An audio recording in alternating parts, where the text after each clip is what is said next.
For what it's worth, guys, in case you missed the Saturday night show, Mile High Insiders, Louis Riddick of ESPN had this to say. And Zach, I want you to try and view this. Let's steelman his argument, okay? Meaning that let's view it from a position of truth. What he's saying is the truth, rather than trying to dissect it.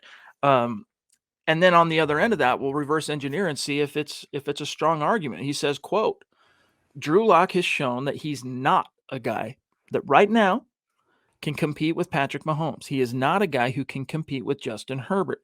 And we don't know how Derek Carr is going to look under Josh McDaniels at Las Vegas, but that is not how the Broncos want to go into this season and going forward at the quarterback position. Obviously, yeah, you're right. Quarterback coaches, head coaches, offensive coordinators are going to say all the right things because they don't know whether that guy is going to be on their team or whether or not they're going to use him as a trade piece for the next team in order to acquire someone.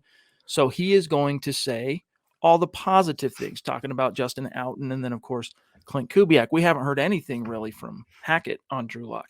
Close quote. So, Zach, your thoughts on this? Is there any truth to it?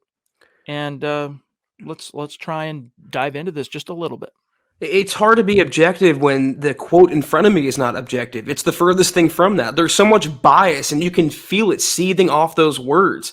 I mean, you talk about a quarterback that can compete with Patrick Mahomes. I'd love to ask Lewis, what quarterback would you suggest the Broncos could have that can compete with Patrick Mahomes? Mahomes is pretty damn good. Drew Lock beat Justin Herbert, when they faced each other. So I feel like he can compete with him. And you're really going, we don't know how Derek Carr is going to fare with McDaniels or Las Vegas. You're staking your reputation on this point on Josh McDaniels working out. I just feel like he's so set, Riddick is, in his ways against Drew Lock, and he's entitled to his opinion, of course, but there's really no way of convincing someone that's that afflicted with LDS. There's no changing their minds at all.